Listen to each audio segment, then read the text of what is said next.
back. Welcome to uCast Talks. This is the podcast where we explore the latest trends that are shaping the streaming industry. And today we'll be talking about the trend that's boosting viewer engagement to the next level. We'll be talking about gamification and interactive elements in OTT platforms, in OTT services, better said. So I think we all agree that streaming has moved beyond just passive watching. Platforms are now integrating more gaming-like features, rewarding users, and even enabling competition among friends. But how does this impact the industry? Let's find out, right? So the gamification and interactive features in OTT don't just offer the traditional lean-back experience. And we can all say that this is all evolving. We're past that.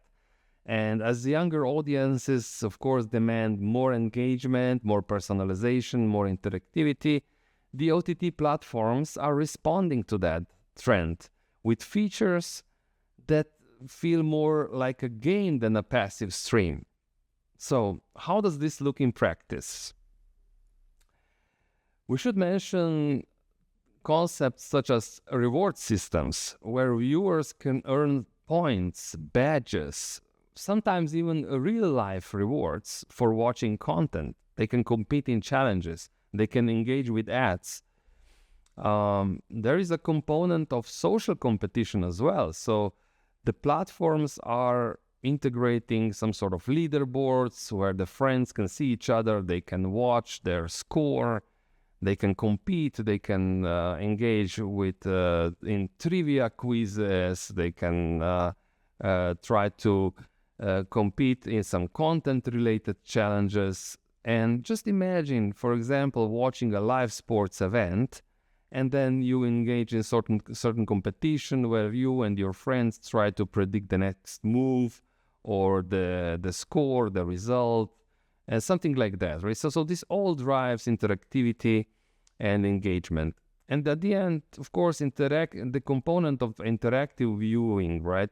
The interactive viewing meaning where the services and the viewers actually influence the content itself. So just think about movies, series where the narrative adapts to your choices, or maybe there's some sort of voting. So what kind of ending of a certain series do we actually want?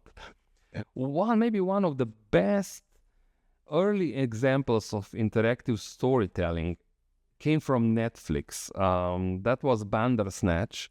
It's an episode of Black Mirror series. So for those unfamiliar with Bandersnatch, this was an experiment in interactive storytelling. Released, I think, in 2018, it allowed viewers to make choices that shape the story's outcome, almost like a video game, or somewhere between a video game and a series. So what made this episode so unique? There were multiple story paths through the whole episode, right? So instead of following a single script, the viewer was presented with multiple choices, and they can decide which path they want to take. It also implemented some sort of urgency. So those decisions had to be made in a few seconds, or the default story would evolve. So this also, of course, this kind of urgency increases the engagement. And then, of course, as well, the content was reusable because the user could loop back and try different decisions, think about how that would influence the results, what kind of story evolved from different choices.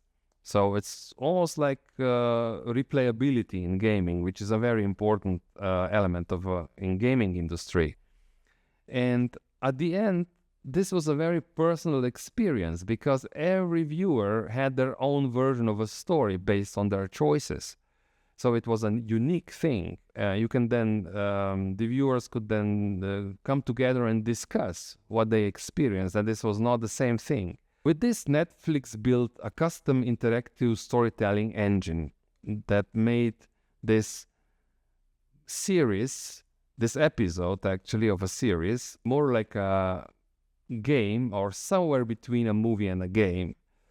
And this just paved the way for further experiments where the platforms are trying to show how can they transform the passive viewing into some sort of interactive adventure. Okay, but let's think about why is this happening? What is driving these trends? So I can think of a few factors that are driving this shift. First is the audience expectations, right? So we know now the Gen Zs and the millennials are now coming on the market. They all have experience with platforms such as TikTok, Twitch, mobile gaming, and of course they expect this content on the platforms to be interactive, rewarding, engaging, not just passive streams. The other factor is, I would say, monetization and user retention. So platforms that use gamification certainly increase the watch time, they increase the engagement, and they increase ad revenue. And the third driver is, I think, the AI and the personalization. So machine learning enables personalized game-like experience.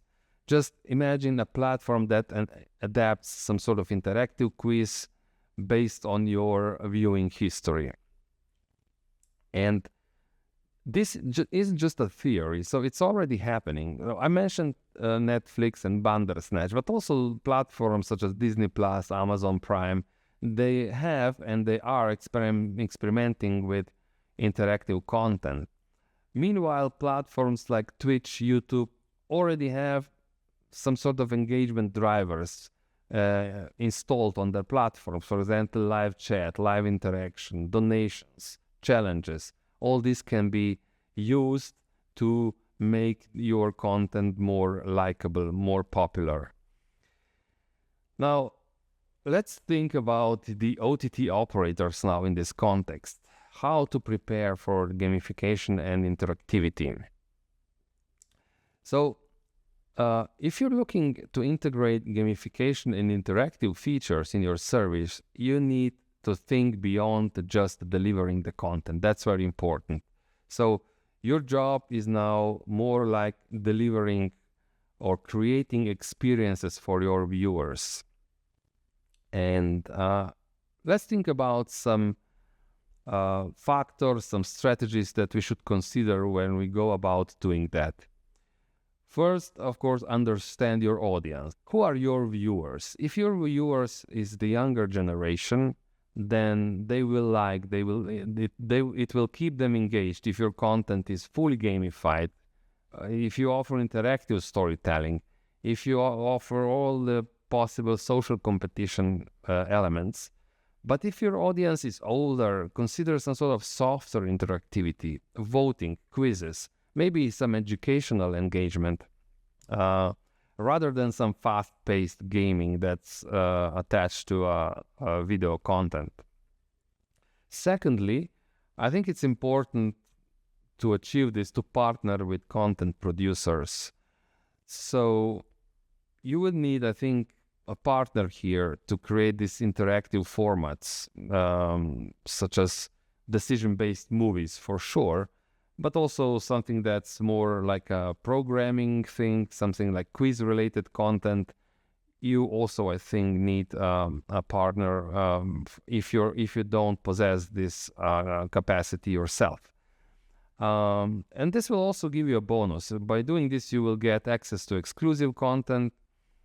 And well, maybe since we're mentioning this here, let me mention the last episode where we discussed the AR and VR in OTT. You could also use existing content and use some sort of AR technology to overlay some interactive overlays on top of your existing passive content and just make it interactive that way.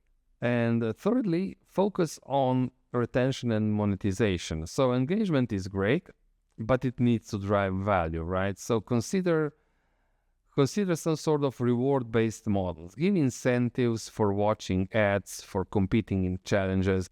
And the third thing is ad-supported interactivity. Brands can sponsor some in-show challenges or viewer-driven product integrations, definitely.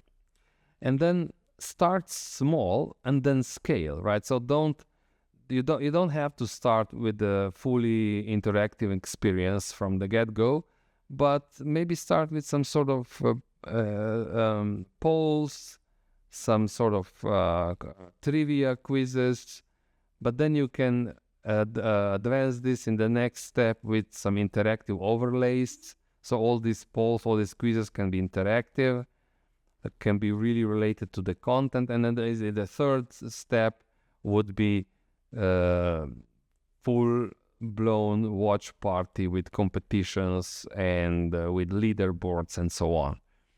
So as technology and viewer habits evolve, you can then gradually implement more and more advanced interactivity. And the final thought, here's the question: is the gamification the future of OTT? I think there are signs that point to yes. Definitely the line between gaming and streaming is blurring, and the industry is set to benefit from higher engagement, longer watch times, and new revenue streams. And this brings us to the end of today's podcast. I hope you found this insightful. Don't forget to follow us for more industry insights as we release more episodes in the future.